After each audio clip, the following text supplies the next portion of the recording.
안녕하세요, 뉴스반장입니다. 그럼 하지 말까요? 지지율 의미 없다. 경제는 대통령이 살리는 것이 아니다. 전 정권에서 이렇게 훌륭한 사람 봤습니까? 윤석열 대통령이 한 발언을 나열할수록 인간인가 싶기도 하고 초보 운전을 붙여놓은 차량이 생각나기도 하는데요. 이 중대한 시국에 어쩌면 우린 이런 대통령을 얻어서 개고생을 하는지 하늘도 무심합니다.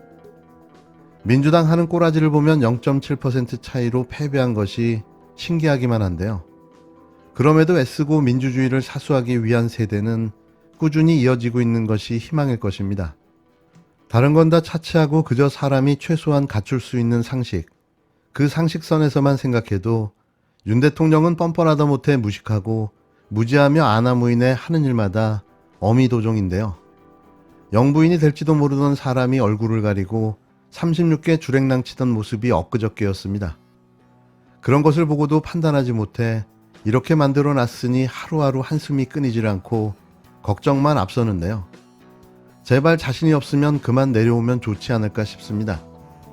그게 국가와 국민을 위한 일이 아닐까요?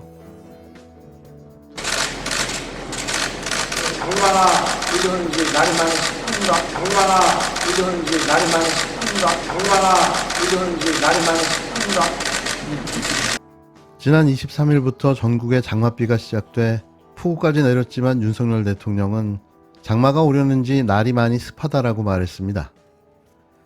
지난달 23일부터 전국에 장맛비가 시작돼 폭우까지 내렸지만 윤석열 대통령은 장마가 오려는지 날이 많이 습합니다라고 말했습니다. 5.15 전 용산 대통령 청사로 출근한 윤 대통령이 차량에서 내린 뒤 기다리고 있던 취재진들에게 한 말인데요. 좋은 시절을 보내고 있다 보니 지금이 장마인지 아니면 가뭄인지조차 인지하지 못했던 걸까요? 올해 장마는 제주도에서 지난달 21일, 중부지방과 남부지방에서는 이틀 후인 23일에 시작됐습니다. 특히 지난달 30일에는 물폭탄 장마가 이어졌는데요. 전국에 300mm 이상, 서울 150mm 이상, 경기도엔 평균 170mm가 넘는 장맛비가 쏟아졌습니다. 중부지방을 중심으로 열흘 남짓 계속된 비는 지난 1일부터 잠시 소강 상태에 접어들었는데요. 윤 대통령은 지난달 29일에서 30일 스페인 마드리드에서 열린 북대서양 조약기구 나토 정상회의에 참석하느라 지난달 27일 출국해 이달 1일 귀국했습니다. 물론 그걸 감안하더라도 국가 지도자가 수해 피해까지 발생한 장마 상황을 모르고 있다는 게 쉽게 납득이 되지 않았는데요. 대통령실은 지난 1일 윤 대통령이 귀국한 직후 서울공항에 마중 나온 이상민 행정안전부 장관을 통해 장마 피해 및 복구 상황에 관한 내용을 보고받았다고 밝힌 바 있습니다. 보고를 받은 윤 대통령이 앞으로 태풍이나 추가 강우로 인한 산사태 등 2차 피해가 발생하지 않도록 만전을 기해달라고 당부했다는 것이 대통령실의 설명인데요. 모든 게 다 건성입니다. 국정 운영도 진정성이 없고 그저 하루하루 대통령 놀이에 빠져 먹고 마시고 즐기는 게 전부인 것처럼 보여지는데요. 어쩌다가 이런 자를 대한민국 대통령으로 뽑아놓은 걸까요? 그의 수준이 참담할 뿐입니다. 수준이 이 모양 이 꼬라지다 보니 국정 지지율이 곤두박질 치는 건 당연지사인데요. 윤 대통령 국정 수행 지지율이 취임 후 역대 최저인 42.6%를 기록했습니다.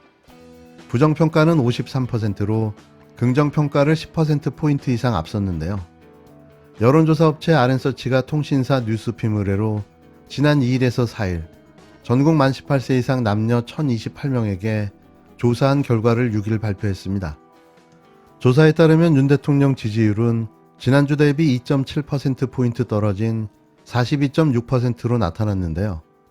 취임 후 100일도 지나지 않은 허니문 기간에 이렇게 지지율이 폭락한 건 전무후무한 일입니다. 부정평가는 3.2%포인트 올라 53%를 기록했는데요.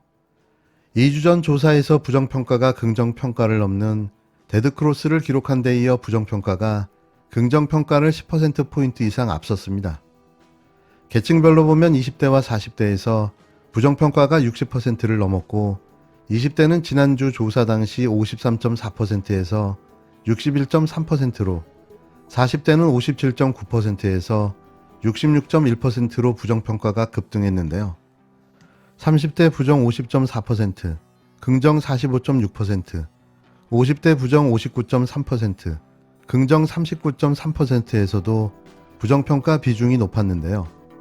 연령별로는 60대 이상에서만 유일하게 긍정평가 55.8%를 기록해 부정평가 37.2%에 앞섰습니다. 지역별로 보면 대구 경북 부정 33.5%, 긍정 62.2%를 제외한 모든 지역에서 부정평가가 높게 나왔는데요.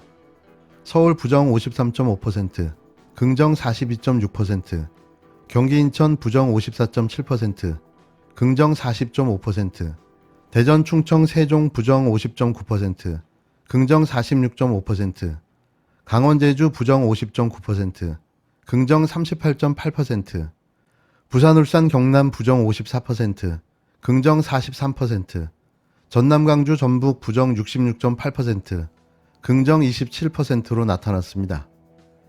이번 조사는 성별, 연령대별, 지역별 인구 구성비에 따른 비례 할당으로 추출된 표본을 구조화된 설문지를 이용한 무선 가상번호 100% 자동응답 방식으로 실시됐으며 응답률 3.5%, 표본 오차 95% 신뢰 수준의 플러스 마이너스 3.1%포인트입니다.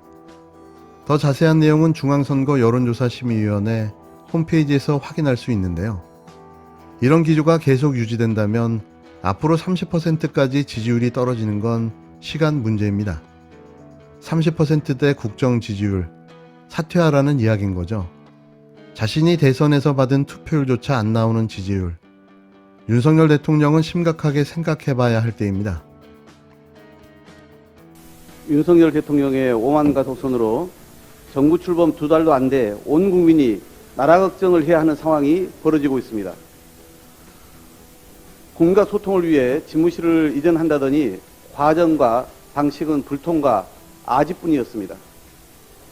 검찰의 독립 강화를 외치더니 정부 요직을 측근 검찰로 채우는 검찰 천하를 만들었고, 민정수석을 폐지한다면서 한동훈 법무부 장관이 민정수석, 검찰총장 역할까지 맡는 검찰공화국을 완성했습니다.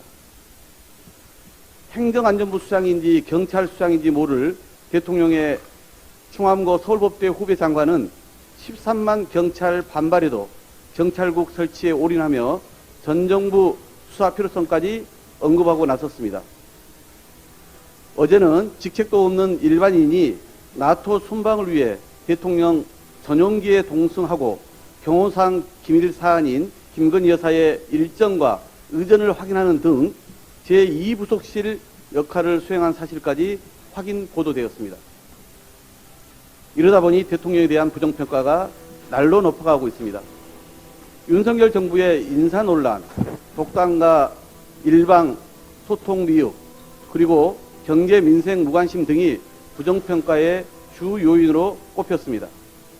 국무위원 부실 검증으로 시작된 인사 대참사도 모자라 보건복지부 장관이 2번씩이나 낙마했는데 이전 정권과 비교해봐라, 우리가 훨씬 낫다는 식이니 여당 내부에서까지 비판이 나오는 지경입니다. 대통령은 어제 교장 자격도 안 될 교육부 장관에게 임명장을 주면서 언론에 또 야당에 공격받느라 고생 많았다며 두둔하기까지 했습니다. 반면 지지율은 신경 쓰지 않는다며 국민 여론은 철저히 외면합니다. 국민의 목소리에 기맞고 국민의 눈높이를 무시한 국정 운영으로는 대한민국이란 거대한 민심의 바다를 건널 수 없습니다. 연이은 인사 대참사에도 윤석열 대통령은 사과나 유감 표명은커녕 또다시 성비 논란이 있는 후보를 공정거래위원장에 지명했습니다. 더 놀라운 사실은 대통령실이 이미 송옥열 후보자의 과거 성희롱 발언을 알고 있었다는 점입니다. 교수가 자신이 가르치던 학생들을 대상으로 입에 담기 민망할 성희롱 발언을 했는데 사과했으니 별 문제 없다는 인식은 충격 그 자체입니다.